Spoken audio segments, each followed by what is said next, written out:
and you become negative in your outlook as well. So it is important for us to, I think, focus on as and surround ourselves with people who are positive, who, um, and spread good news. I mean, we are so, especially us being caught up in the information revolution, basically, where we find ourselves in the amount of information that you on a daily basis are confronted with, and not just as consumers, but in general, and processing that, and the whole exercise. I mean, and that's, you've got to remember first that you are consumers before you are students studying consumer behavior. So you've got an opportunity to put yourself in the shoes of a consumer, and you have to use those experiences that you as a consumer have. When you go to the shop, when you go to a restaurant, when you go out on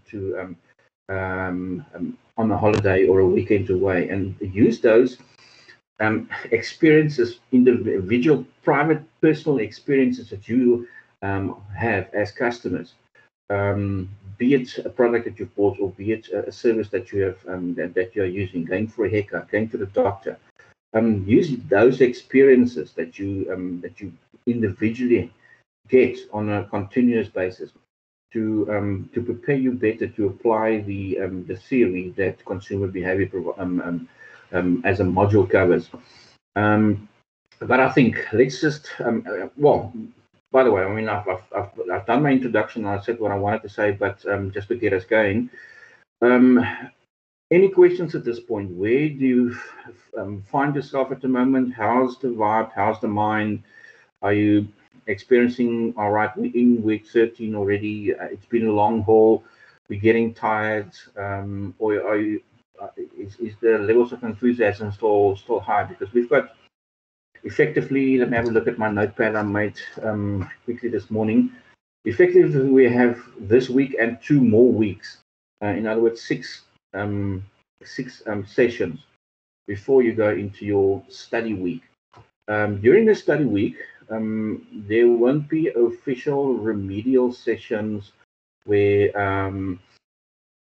unless you schedule it with me, I want it to be a completely a no contact period where you can focus on preparing for your formal exams. But it doesn't mean that I'm going to go away for a week and do nothing. It means that we are still available, normal hours, 8 to 4 on campus, and also online, obviously. So if there are any specific questions that you're battling with, and that obviously continues throughout your exam period as well. I'm not going to not reply to an email that you send me if you have a question about a certain session of the work. If I know you write the subject in 2 days' time, the support is not going to disappear. Just to make sure that we are clear on what lies ahead for us in the next 4 weeks until we actually start the exams. It's a frightful thought to that 4 weeks away before we actually start the exam period. I don't think that you guys write on during the first week. Or, well, consumer behavior is not in the first week. I think that's towards the end of June. But anyway, I've sort of interrupted my question that I offered you to share any issues that you want to discuss at the moment, or can we progress to the revision of chapter 1? Any questions, anybody?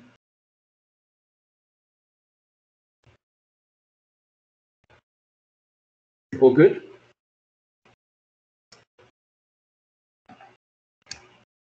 Okay. All good, sir. Thank you very much. Well, as it doesn't display on the screen yet, but basically we have to start right at the beginning, and when we do our revision, and maybe a second grab, which sometimes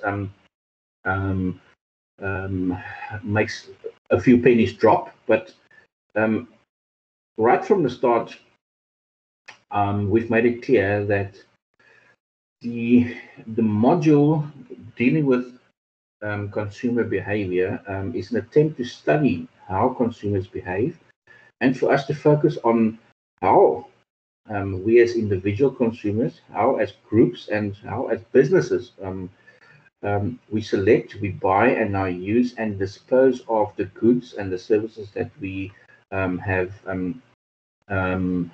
bought or engaged in our transaction with the businesses and the service providers that we do business with, in an attempt to satisfy a need that we have. Because at the end of the day, that's what everything is about. At the end of chapter 1, there is a nice diagram. I think I can quickly go through my textbook. I want to just, we'll do it at the end of this particular chapter, but there is a nice diagram on page 26 in chapter 1 that summarizes everything basically, and right in the center of that particular illustration is the customer, and that remains the important aspect. That's why it's important enough for us to, in year 2, have a semester module where we start introducing you to ways of trying to understand the consumer and why they behave in certain ways better. And I think there's consumers in your 3rd year as well as a first semester subject that progresses from where this module leaves us. To understand it better, I think let's just look at different roles in particular for me that consumers can play or do play in every transaction. I think none of this is unfamiliar to you. As I said, it's part of a revision. We're highlighting certain things. I'm not going to leave certain aspects out of a chapter. I'm just going to browse through a chapter and highlight the more important aspects again. But we'll deal with the entire content of each chapter as part of the revision. Now, all the activities that influence us before we buy, while we're busy buying, and after we've bought, to evaluate if we are successful or if the product has satisfied our specific need, all form part of consumer behavior. The types of consumers, obviously, the types of consumers and the different roles that consumers play is important for us to study. The types of consumers are quite simply, you're either an individual consumer, like most of us are. We're part of a household, and me, you, your father, your brothers, your sisters, your friends, we're all individual consumers. But then we can also be we can also represent a particular business where it's our responsibility to buy services and products for the purpose of our business's operation, to ensure that we can operate as a business. And those 3 main reasons that you have on the screen is why consumers, individual consumers and businesses, their behavior might be different because the motivation is different. The individual consumer has a specific need or a want or a desire that they want satisfied. They want instant gratification. We saw from the chapters on motivation, with all the different motivational theories, Freud's being probably the most comprehensive one, that we want our ID, our personality tells us we want instant gratification. We're born with that. That's why babies cry when they are wet and they're hungry, and they want their problem to be, they cannot do it themselves. That's why they cry, and that's why they basically say, fix this problem, because I'm not in the position to fix it myself yet. That's what individuals do. You're hungry, go out, you buy something to eat, and it satisfies your need. It might just be temporarily, but the fact is that you have acted on it. When businesses do business, they do it for 3 main reasons. A, they buy raw materials, which they can then use in a manufacturing process to produce a different form of that particular. Eskom currently, fortunately, thank goodness, touch wood, and everything that you have in your immediate vicinity that resembles wood, that we won't have load shedding again. But Eskom, get the coal from the mines, and that is used in the manufacturing process to ensure that the end product that we get from them is the electricity. Very often, I mean, another example is maybe is businesses who a bakery who get the wheat from the factory that got it from the farmer. In this case, there was obviously a wholesaler involved as well, and they bake the bread. You buy the bread at the end of the day.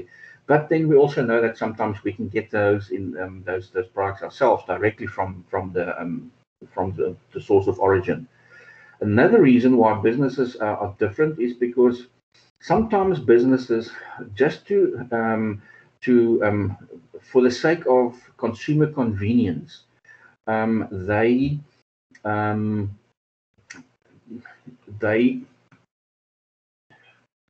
assemble products or collect products and make it available for us at convenient retail outlets. So we do not have to go to the farmer to buy our fruit and veg, and then go to the butchery to buy our meat, and then go to the bakery to buy our bread. You can actually go to a one-stop shop called a Pick and Pay or a Spar or a Checkers or one of these retail outlets where you will get all of that, and that's for consumer convenience and obviously to attempt to satisfy it. You can just imagine the time that you that was spent 30, 40 years ago when that was the way how consumers had to get their products. I can remember that my mother, I drove with my mother when I was still in primary school, 5 kilometers twice a week to go to a farm where they were selling milk.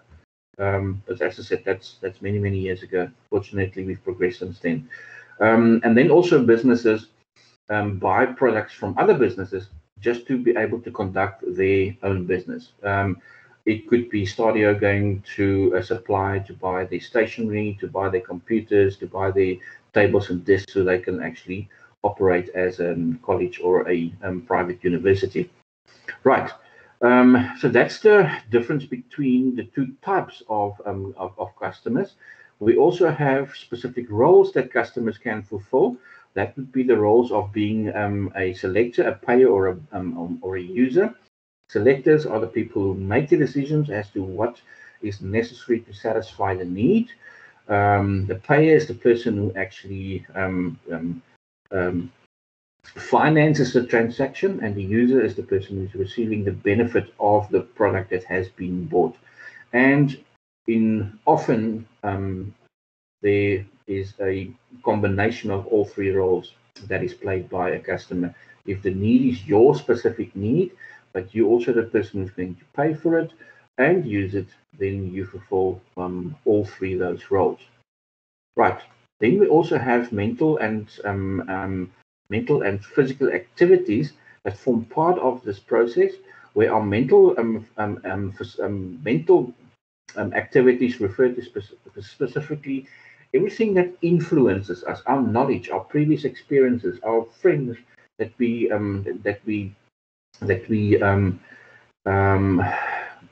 speak to before we make a decision. These are all aspects, our cultures that we have been born into, our religion that we belong to. Those are all aspects that on a mental level affect our buying decision. And then the actual physical activities is when you're going to the shop to purchase it. The physical activities include the people that work there. It includes the layout of the shop itself, the parking, everything in the environment that complements your experience. Okay.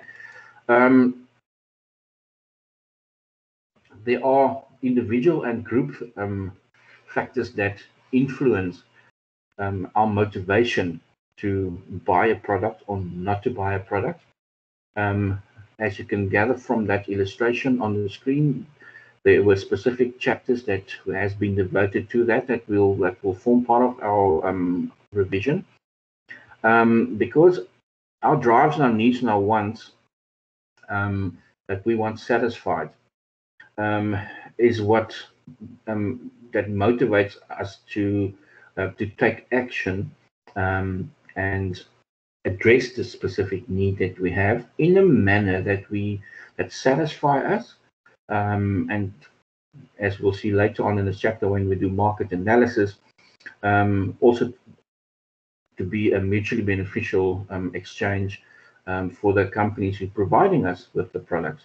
They also have to make a profit to remain in business. Decision-making process, we did that in the final chapter, is influenced by individual factors, which individually is dealt with the motivation, our perceptions, and how we learn, our attitudes, our personality, and our lifestyle, which is different chapters in that we still have to revise later on. And then also the group factors. These things are individual. Our perception, our attitudes, yes, it's formed by interaction with and that's why the arrow points both ways, is influenced by obviously our family, our cultures, our social status, as well as the reference groups, the people we're in contact with regularly. And those combined obviously affect our decision making, and then eventually motivates and helps us with making a choice of where to buy and what to buy. Okay, just want to keep our eye on the clock. We still have enough time left. The individual factors, basically in summary, would be the motivation. In other words, on a physiological, a sociological, and a psychological, as well as an environmental level. All of those in combination assist us and impact on what motivates us and drives us to either act to our problem immediately, or maybe postpone it for till later. If you are not, you might be hungry, but you're not that hungry that you actually have to immediately go out and buy food. You'll be okay to postpone your decision for a couple of hours and do it later. In some cases, however, we've cut ourselves while we're preparing food. Maybe you're not going to say, okay, right, I'll wait. I'll go to the doctor after I've finished dinner and washed up. No, that's an emergency. It needs to be treated immediately. So again, that is going to motivate us to act quicker than maybe in certain cases than others. Our perception basically refers to our experience and our frame of reference that forms our perception that we have about a product, and it could be a positive or negative one, like our attitudes, which could be that we like something or we don't like something. Some people, and there's wild assumptions that's often made. Again, all males like sport and support sport, and therefore they should have a general knowledge about sport. No, that's not the case. Again, doesn't mean that they don't like it, but they just don't have a favorable attitude towards it. They have a favorable attitude towards a different specific interests. Our personality and our lifestyle has become very important because we can. A lot of people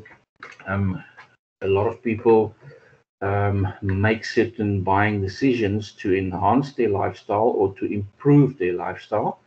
And through all of this, obviously, our ability to learn from all these different resources, that external resources in the form of our families, our friends, the environment, is our cultures, our religions, the ability for us to learn from those experiences has a very, very big influence on how we make our final buying decisions. If we look at your group factors that influence your decision making, your family, your culture, your social class, your reference groups, your opinion leaders, again, they all combined, and some of us are in more. It depends again if you are in regular contact with maybe your formal group because you spend a lot of time at work. Maybe you're in full-time employed and you work from 9 to 5 or 8 to 4 or 8 to 5, regardless.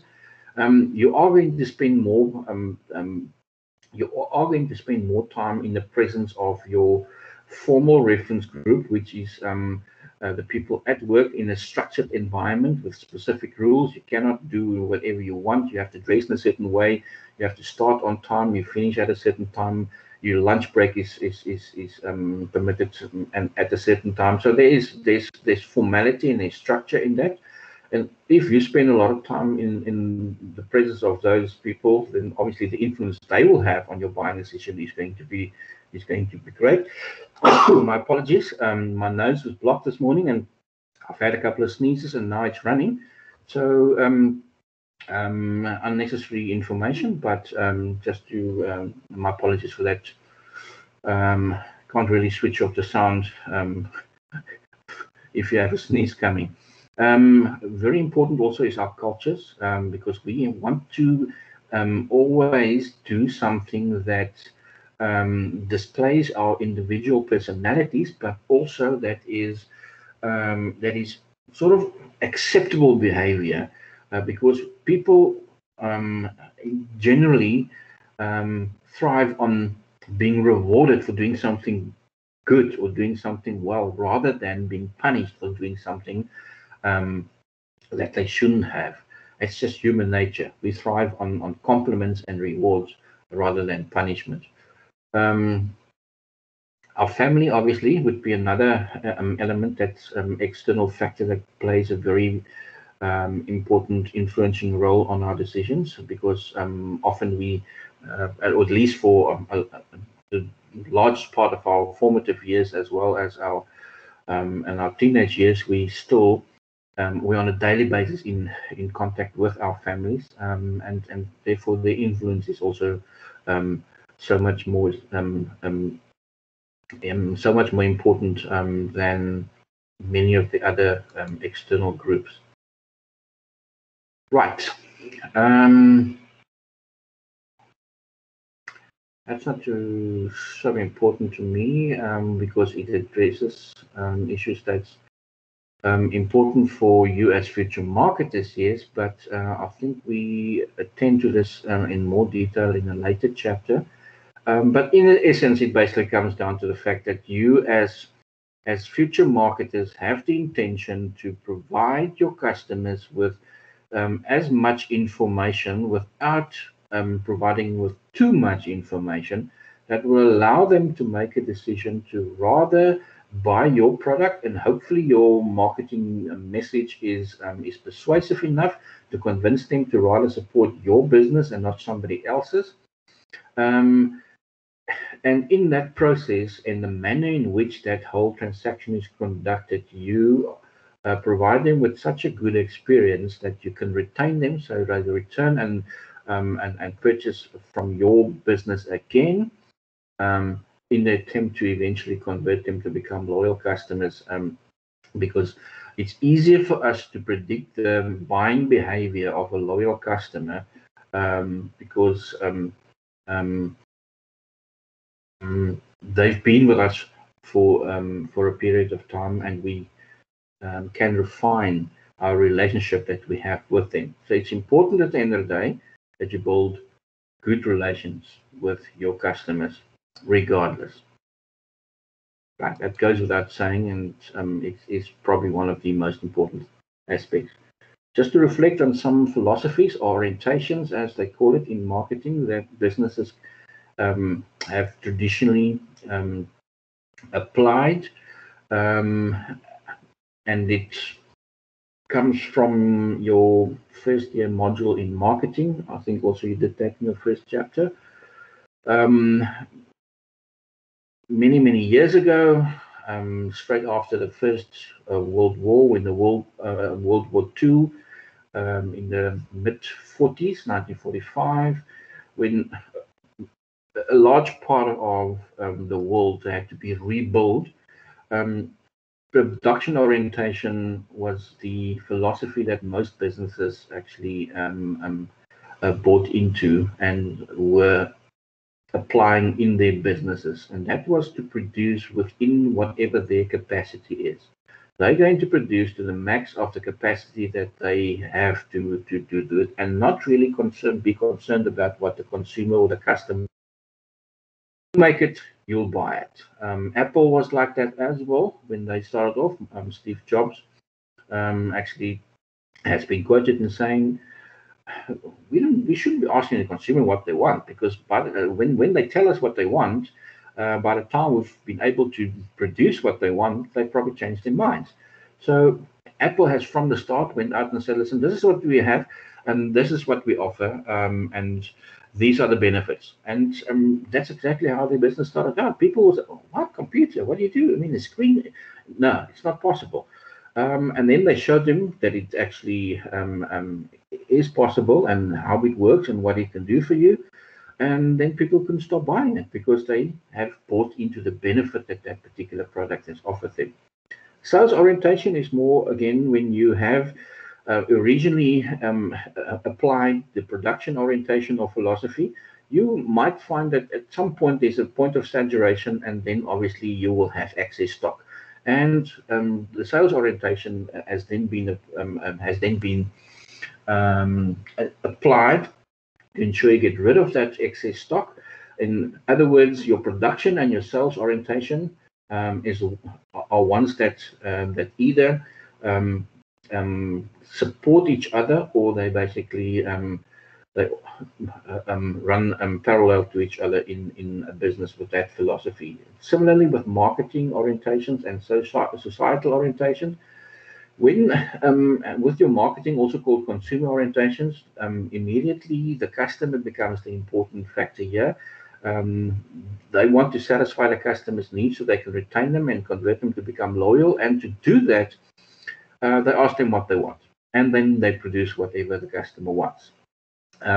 They do that obviously with consideration of the environment, what is best for them so they can make a profit, what will satisfy the customer's need, and what's also in the best interest of society in general. That's where those two orientations or philosophies very much run jointly or parallel to each other in businesses with that particular philosophy. Right, marketing strategies. I'm not going to spend too much time with that. I'd like to maybe in this particular section of the work focus more on the consumer itself, and not too much on the marketing aspect, although it's part of your future responsibilities as marketers. But primarily to rather understand how the consumer works. Another sneeze coming up. My apologies for that. Your intention is to provide the customer something that they experience as valuable. In other words, what they expected to get and then paid for far exceeds what they experience. My apologies, interrupt myself here. What they experience after the actual transaction has happened far exceeds what they expected and paid, and then they will see it as valuable. Then they will actually see it as a very satisfactory and valuable experience, and they will, based on that, have a very positive attitude towards that particular product or brand or company, and they will obviously support them again in future. Marketing strategy. Our marketing strategy is, it's important to understand that understand how the consumer functions and behaves, and why they behave in certain ways. Because if you do that, the marketing strategy that you will formulate would be one that actually enables you to satisfy the needs of the customers, which is the main objective. To do that, you will have to firstly analyze the market. And to analyze the market, we need to be looking at the customers, the competitors,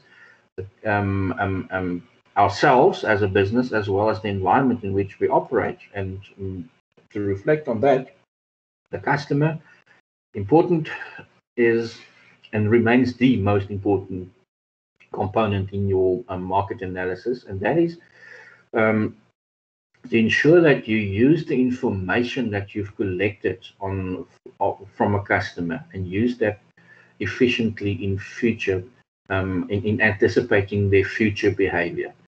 If a customer bought something, pay attention to the small little details on what is important to them and what made them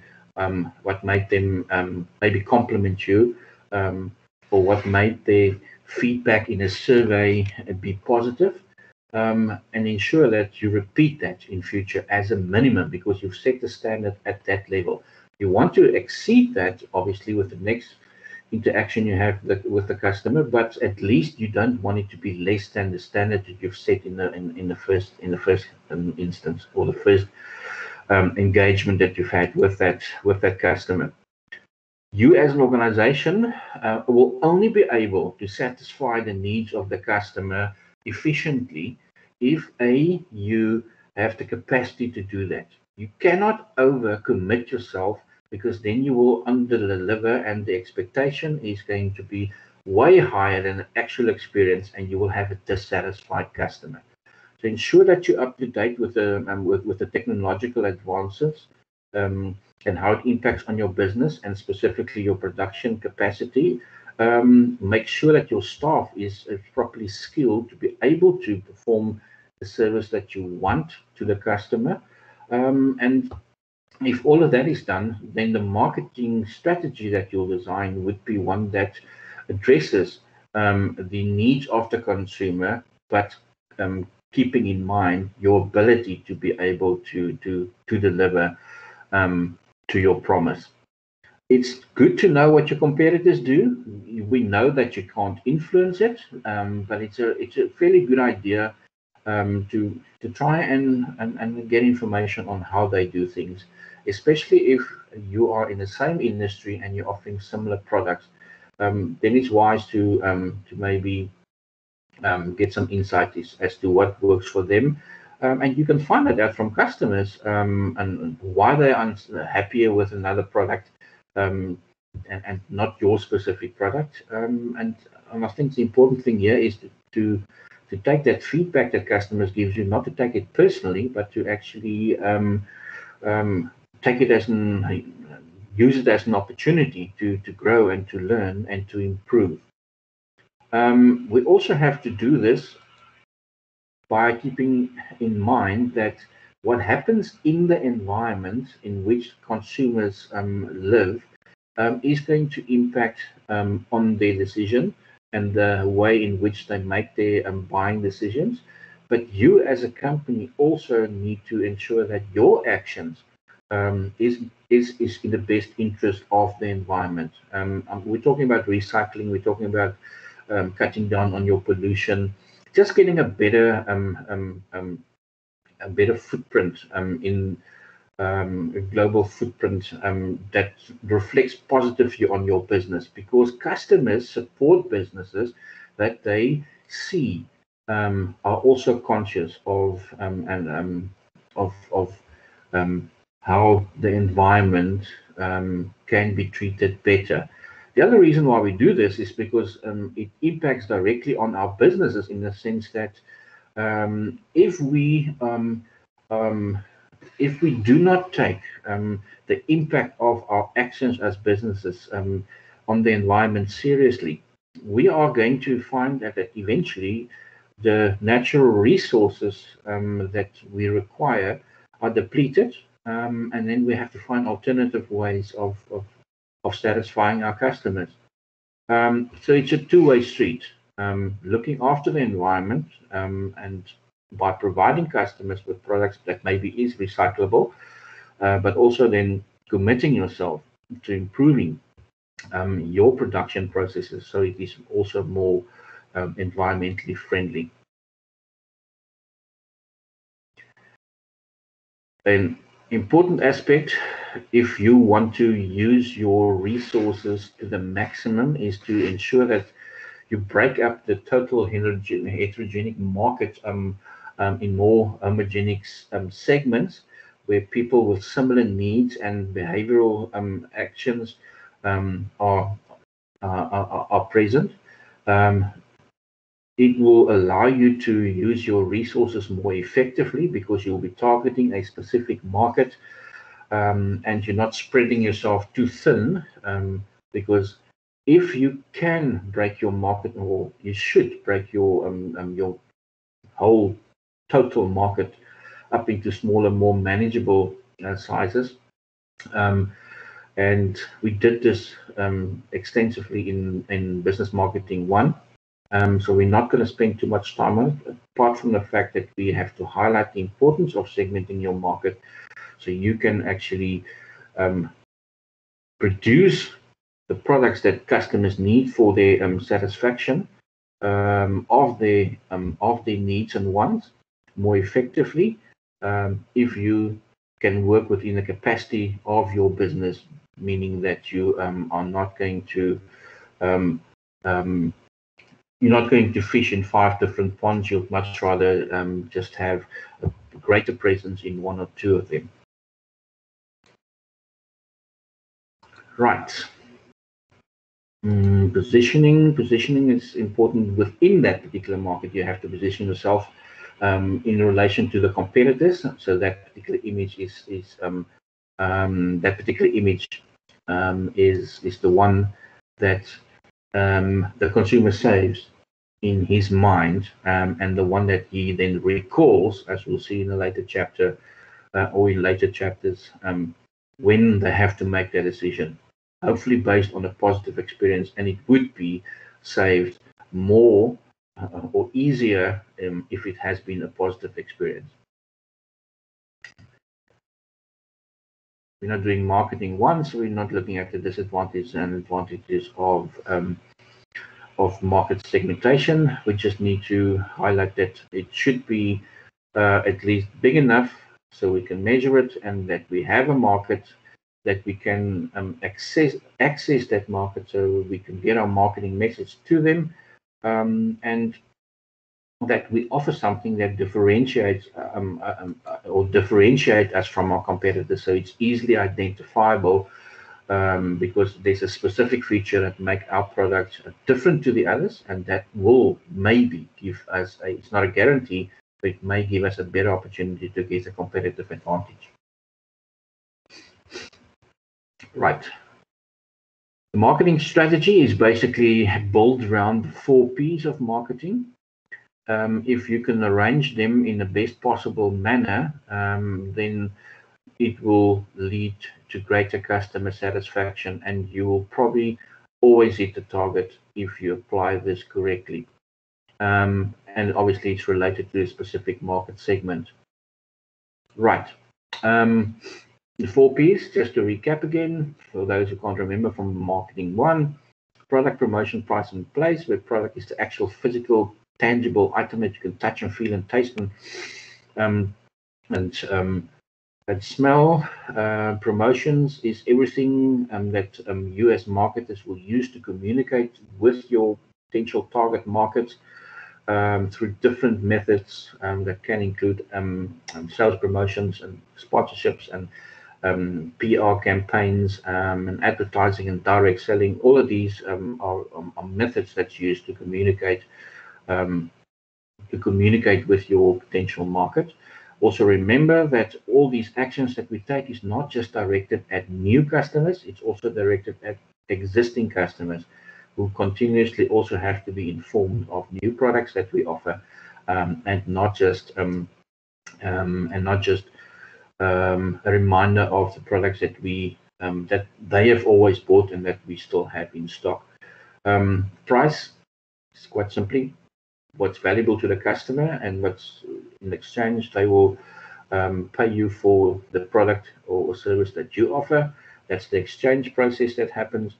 And then obviously to get the product to the customer at a convenient location, it needs to be distributed from the manufacturer where sometimes wholesalers are involved as well in that marketing channel to ensure the product gets to the customer. And you can just get in a car and drive to the closest shop and get most of the products that you are looking for.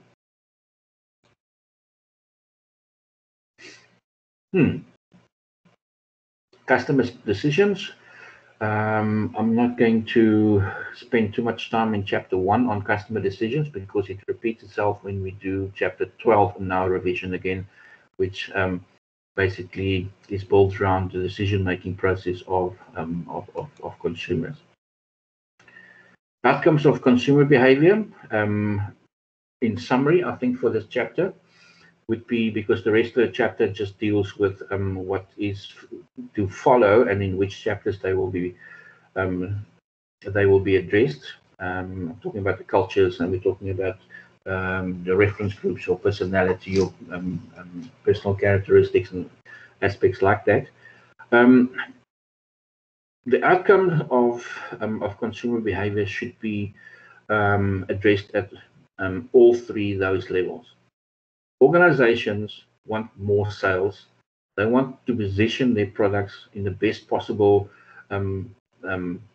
area in the mind of the consumer, so they can activate repeat buying and loyal behavior. And they also want to satisfy the customer in the process. Those are the three things that they want to do, and that organizations want to achieve through studying how consumers behave. For individuals, it's about getting the best deal. It's about needs that are satisfied, and in the process, also not just experiencing satisfaction, but also ensuring that you gain sufficient experience to make your future purchases easier, that you do not have to formally go through all 5 steps in the decision-making process, but because of your hopefully more satisfactory experiences, it will make it easier for you to repeat that particular transaction in the future. And all of this is done to ensure that our contribution to the economy, and especially the physical environment that we all have to hopefully still live, and that will probably hopefully still be available to us to live in future, taking care of our environment, but doing it in such a way that we can still make a profit as a business is what our main objective is, and that, in my opinion, is in summary what you have to know from chapter 1. Any questions at this stage, people? I'll upload this recording. During the course of the morning. Anything that you want to add? Anything that you want to share? Anything that you want to ask?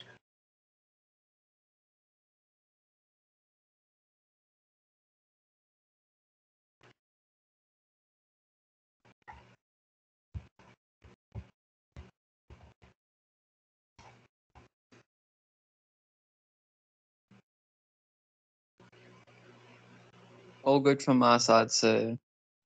Thanks, Warren. I'm assuming that if nobody else has any problems, they will hopefully take this opportunity to ask those questions. If they don't, then they might still do that individually in the form of an email.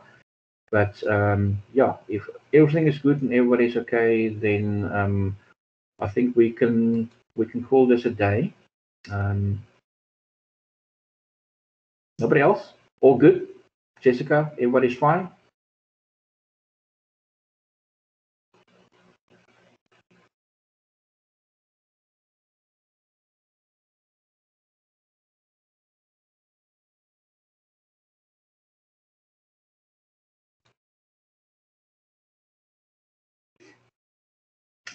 All good, thank you, Jessica. Right, I'll stop the recording, and then we can chat again later in the week when we have our next session on Thursday. Thanks very much. Have a nice day, everybody.